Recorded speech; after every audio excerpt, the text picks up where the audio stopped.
सबसे पहले आपका जो क्वेश्चन आता है दोस्तों, तो आपका सबसे पहले क्वेश्चन जो आता है कि दही वाले मंगवा सॉरी बी आर नारायण ने किसी कहानी का अनुवाद किया है। बी आर नारायण दोस्तों किस कहानी का अनुवाद किया है? तो दोस्तों ऑप्शन ए दिया है ढाते विश्वास, ऑप्शन बी दही वाली मंगवा, ऑप्शन सी नगर, ऑप्शन डी माँ। तो इसका सही आंसर हो जाए दोस्तों दही वाली मंगवा, यानी कि ऑप्शन बी। याद करके रखिएगा दोस्तों, बहुत इंपॉर्टेंट ऑब्जेक्टिव है दोस्तों, बिहार बोर्ड में हर बार पूछता है दोस्तों। तो चलिए 2 नंबर में बोल रहा है दोस्तों कि श्रीनिवास किस भाषा के साहित्यकार थे? श्रीनिवास जो थे दोस्तों किस भाषा के साहित्यकार थे? Option A Kannada, Tamil, Marathi, Gujarati. तो आप लोग जल्दी से बताइए दोस्तों किस भाषा का ये जो था, किस भाषा का मतलब कि एक साहित्य। तो दोस्तों इसका जो है सही आंसर हो जाएगा कन्नड़, यानी कि ऑप्शन नंबर ए याद करके रख लीजिएगा दोस्तों।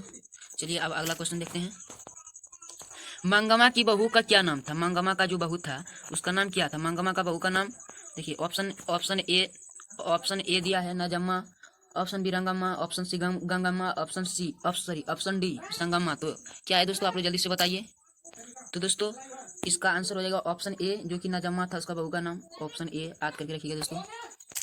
ऑप्शन देखिए अब, दही वाली मंगमा के लेखक कौन थे? दही वाली मंगमा के लेखक कौन थे? सुजाता, सातकोड़ी होता, श्रीनिवास, सांवरदैया। दही वाली मंगमा का जो लेखक है वो कौन है? तो दही वाली मंगमा का लेखक है श्रीनिवास, यानी कि ऑप्शन नंबर सी याद करके रखिएगा दोस्तों, बहुत इंपॉर्टेंट सवाल है। चलिए अगला देखते हैं। मंगमा यानी कि मंगमा क्या बेचती थी? मंगमा जो है वो क्या बेचती थी? दूध, दही, मक्खन, घी।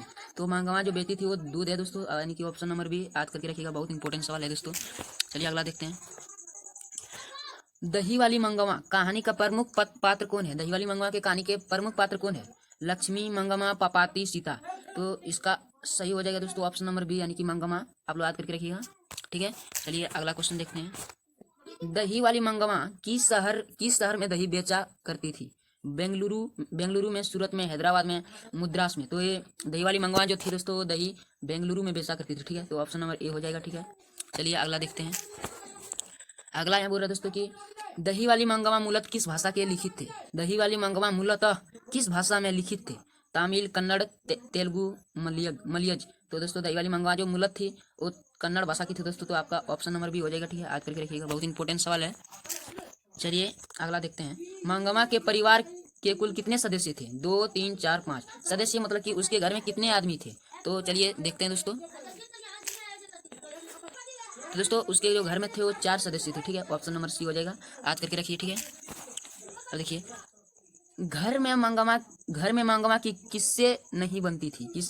ठीक है, जो कि 2020 में ये फर्स्ट सिटी में पूछा गया है, ठीक है। तो क्या है, बेटी से, बहू से, पति से, सास से। तो इसका आंसर हो जाएगा दोस्तों बहू से, ठीक है। बहू से यानी कि ऑप्शन नंबर बी, ठीक है। तो आपका यही आंसर हो जाएगा, याद करके रखिएगा, बहुत इंपॉर्टेंट सवाल है दोस्तों। अब आपका सवाल है, नजम्मा मंगमा की कौन थी? नजम्मा जो था, नजम्मा यानी कि मंगमा का बहू का नाम था नजम्मा, ठीक है। और नजम्मा का बहू का नाम मंगमा। तो नजम्मा मंगमा की कौन लगती थी? तो क्या लगती थी नजम्मा मंगमा को? सास लगती थी, ठीक है दोस्तों। तो आपका ऑप्शन नंबर डी हो जाएगा, याद करके रखिएगा, बहुत इंपॉर्टेंट सवाल है। अब देखते हैं, रंगप्पा कौन था? रंगप्पा जो था वो कौन था? मंगमा के पुत्र, नजम्मा के भाई, मंगमा के पुत्र, इनमें से कोई नहीं। तो रंगप्पा जो था दोस्तों वो गाँव का, यानी कि कोई जो था जुआरी था। तो इनमें से कोई भी नहीं मिल रहा दोस्तों, तो इनमें से कोई नहीं होगा, ठीक है। ऑप्शन नंबर डी हो जाएगा। चलिए अगला सवाल देखते हैं। मंगमा एवं नजम्मा के बीच झगड़ा मिटाकर अच्छा संबंध स्थापित करने का माध्यम कौन था? माध्यम यानी कि मंगमा एवं नजम्मा के बीच झगड़ा मिटाकर अच्छा संबंध सत्यापित करने का माध्यम कौन था? मंगमा का बेटा, मंगमा का पोता, रंगप्पा, इनमें से कोई नहीं। तो हो जाएगा दोस्तों मंगमा का बेटा, ठीक है। मंगमा का बेटा, तो ऑप्शन नंबर ए हो जाएगा दोस्तों, ठीक है।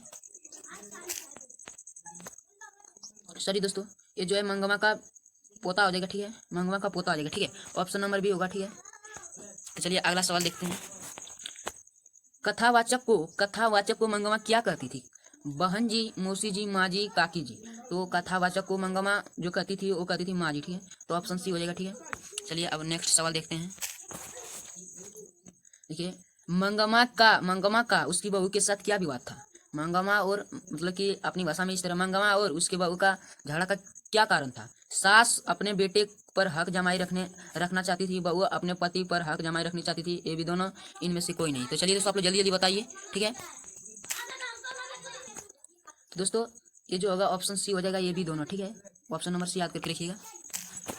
अब देखिए क्या है, मंगमा रंगप्पा से क्या चाहती थी? मंगमा जो था वो रंगप्पा से क्या चाहती थी? दही, धन, दूध, घी।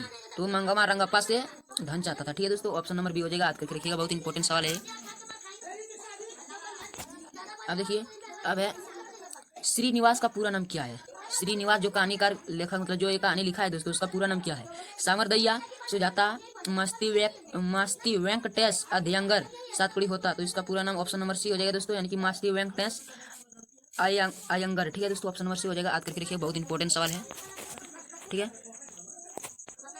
तो दोस्तों अब आपका जो कहानी है वो खत्म हो गया है दोस्तों। अब अगला वीडियो में मिलते हैं दोस्तों। तो आप लोग जो हमारे चैनल है उसको सब्सक्राइब कर दीजिए, इसी तरह वीडियो आते रहेंगे दोस्तों बिहार बोर्ड का। ठीक है दोस्तों, तो चलिए जय हिंद, अगला वीडियो में मिलते हैं।